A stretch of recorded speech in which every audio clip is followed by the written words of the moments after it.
Tepat hari ini, 17 Agustus 2021, negara kita berusia 76 tahun. Dirgahayu Indonesiaku, negeri yang dibangun dari tetesan keringat, air mata, dan darah. Ya, 17 Agustus 1945, Indonesia telah menyatakan kemerdekaannya. Tapi ini tidak berlaku untuk di Kalimantan, khususnya Kalimantan Selatan.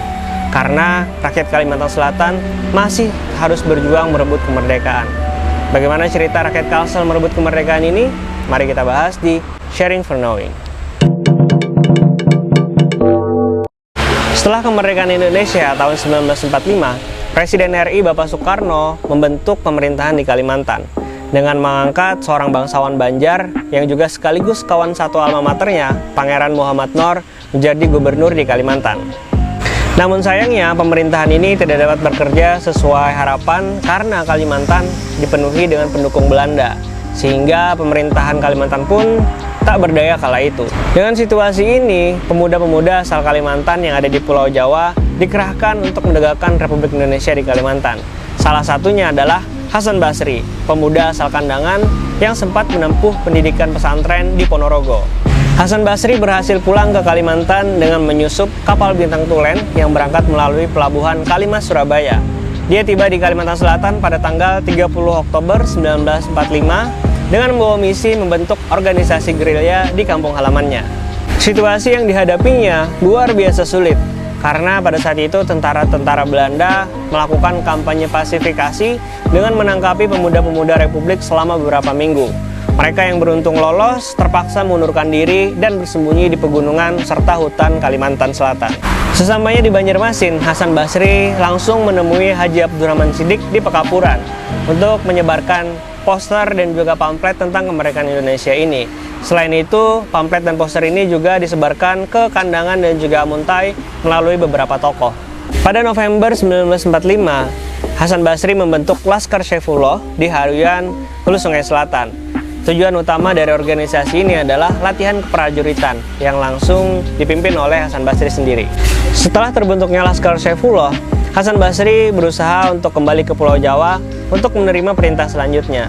Namun sayangnya pada saat itu, laut dalam blokade Belanda, sehingga rencana pelayarannya pun batal.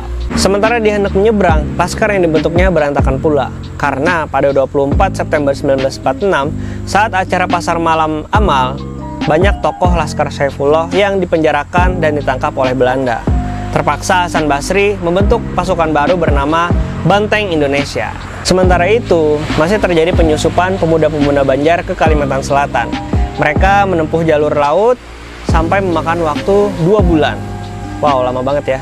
Karena memang pada saat itu Belanda sedang memblokade laut. Pemuda-pemuda itu diantaranya telah dilatih penyelidik militer khusus yang dipimpin oleh Kolonel Zulkifli Lubis, dan terbatasnya komunikasi pada saat itu membuat Hasan Basri tidak mengetahui perkembangan dan perubahan yang terjadi pada militer Jawa. Hingga pada tanggal 15 November 1946, Letnan Asli Zuhri dan Letnan Muda M. Mursyid, anggota ALRI Divisi 4 yang berada di Mojokerto, menghubungi Hasan Basri untuk menyampaikan sebuah tugas, yaitu mendirikan satu batalion ALRI Divisi 4 di Kalimantan Selatan. Dengan mengerahkan pasukan Banteng Indonesia, Hasan Basri berhasil membentuk batalion ALRI tersebut. Ia menempatkan markasnya di Haruyan, dan kemudian dia berusaha menggabungkan kekuatan bersenjata di Kalimantan Selatan ke dalam kesatuan yang baru dibentuknya tersebut. Perkembangan politik di tingkat pusat membuat posisi Hasan Basri dan pasukannya menjadi lebih sulit. Sesuai perjanjian Linggarjati yang disepakati pada 25 Maret 1947, Belanda hanya mengakui secara de facto kekuasaan Indonesia atas Jawa, Madura, dan Sumatera. Artinya, Kalimantan berada di wilayah kekuasaan Belanda.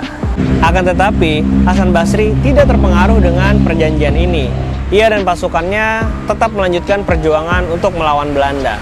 Sikap yang sama juga ia perlihatkan terhadap perjanjian Renville yang disepakati pada 17 Januari 1948. Ia menolak untuk memindahkan pasukannya ke daerah yang masih dikuasai Republik Indonesia, yaitu ke Pulau Jawa. Hingga akhirnya militer Belanda melakukan ancaman kepada Hasan Basri pada 29 Mei 1948 agar kelompok pemberontak, utamanya kelompok-kelompok yang tergabung dalam pimpinan Hasan Basri, menyerah dengan membawa pakaian, senjata, dan mengangkat tangan ke atas kepada pemerintahan yang sah, dan akan dianggap berlindung pada pemerintahan yang sah, serta dipertimbangkan untuk hukuman kejahatan pemberontakan yang telah dilakukan. Gila ya, sebegitu frustasinya Belanda menghadapi Hasan Basri dan pasukannya. Hasan Basri dan pasukannya tetap tidak menyerah dengan Belanda. Dia tetap memperjuangkan dan mempertahankan kemerdekaan Indonesia, sehingga perlawanan terhadap Belanda terus gencar dilakukan melalui strategi gerilya yang sangat merepotkan tentara Belanda. Beruntung, sejak Oktober 1948, kelompok Hasan Basri diperkuat dengan hadirnya Gusti Abdurrahman alias Gusti Aman dan juga Pangeran Arya. Gusti Aman ini adalah seorang organisator ulung, dan Pangeran Arya adalah merupakan kontraktor yang pernah membangun tangsi-tangsi tentara Belanda.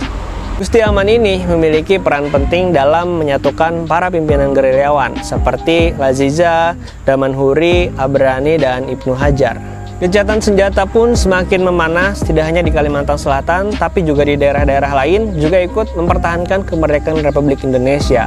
Hingga akhirnya Belanda melanggar perjanjian yang telah disepakati. Pada 1 Desember 1948, secara sepihak Belanda tidak lagi terikat dengan perjanjian Renville. Buntutnya, pada 19 Desember 1948, Belanda menyerang ibu kota Indonesia di Yogyakarta.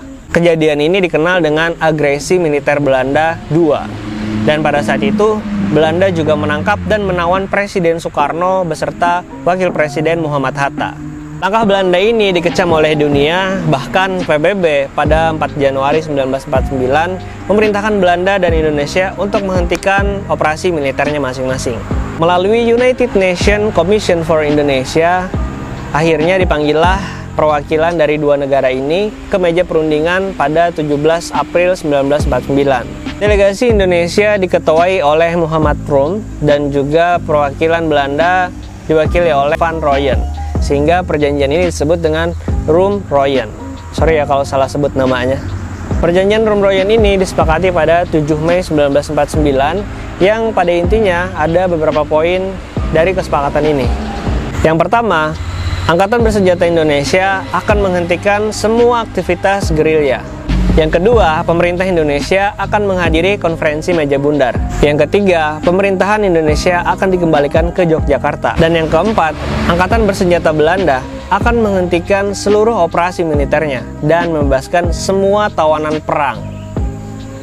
Ya, akhirnya perjanjian Rum-Rooyen ini membawa angin segar bagi perjuangan rakyat di Kalimantan Selatan dan juga seluruh Indonesia. Lebih dari seminggu setelah perjanjian Rum-Rooyen ini, para pejuang mendirikan pemerintah militer Kalimantan Selatan. Sejak 15 Mei 1949, para pejuang mulai merumuskan proklamasi Kalimantan Selatan. Hingga pada 16 Mei 1949, diketiklah naskah proklamasi yang selesai pada pukul 3 dan ini diketik oleh Romansi. Naskah ini diketik dengan huruf kapital dan juga dengan pita berwarna merah. Ini menandakan bahwa perjuangan rakyat luar biasa dan sesuatu yang ditunggu-tunggu. Setelah selesai diketik, naskah ini kemudian diperbanyak sebanyak 10 lembar dan kemudian dibawa ke Hasan Basri yang saat itu berada di Niih Kandangan untuk ditandatangani. Akhirnya, keesokan harinya pada hari Jumat 17 Mei 1949 dilaksanakanlah proklamasi Kalimantan Selatan di Desa Mandapai, Kecamatan Padang Batung, Kabupaten Hulu Sungai Selatan, yang menyatakan bahwa Kalimantan Selatan adalah bagian tak terpisahkan dari Republik Indonesia. Proklamasi Merdeka. Dengan ini kami rakyat Indonesia di Kalimantan Selatan mempermaklumkan berdirinya pemerintahan gubernur tentara dari ALRI melingkungi seluruh daerah Kalimantan Selatan menjadi bagian dari Republik Indonesia. Untuk memenuhi isi proklamasi 17 Agustus 1945 yang ditandatangani oleh Presiden Soekarno dan Wakil Presiden Muhammad Hatta, hal-hal yang bersangkutan dengan pemindahan kekuasaan akan dipertahankan dan kalau perlu diperjuangkan sampai tetes darah yang penghabisan. Tetap merdeka. Kandangan 17 Mei 4 Red atas nama rakyat Indonesia di Kalimantan Selatan, Gubernur Tentara Hasan Basri. Tanggal 17 Mei merupakan tanggal yang bersejarah bagi Kalimantan Selatan. Oleh karena itu, diabadikanlah menjadi nama dari Stadion Kebanggaan di Banjarmasin, yaitu Stadion 17 Mei. Untuk menyebarluaskan berita proklamasi ini, akhirnya pada 20 Mei 1949, ditempellah teks proklamasi di Pasar Kandangan. Seketika gemparlah Kandangan pada saat itu. Dan beberapa wartawan sempat mengambil teks proklamasi tersebut dan dibawa ke Banjarmasin. Kemudian berita ini segera menyebar ke seluruh Kalimantan dan juga Republik Indonesia. Luar biasa ya perjuangan para pahlawan kita dalam merebut kemerdekaan dan juga mempertahankan Kalimantan Selatan untuk Republik Indonesia. Sehingga sudah sepatutnya lah kita sebagai penerus dan generasi muda untuk mengenang jasa-jasa mereka, menghargai sejarah yang pernah mereka ukir untuk bangsa ini. Demikian sharing kali ini, terima kasih buat teman-teman yang udah nonton. Jangan lupa like, subscribe, dan share ke teman-teman kalian. Jangan lupa juga buat nyalain loncengnya biar kita ketemu di video selanjutnya.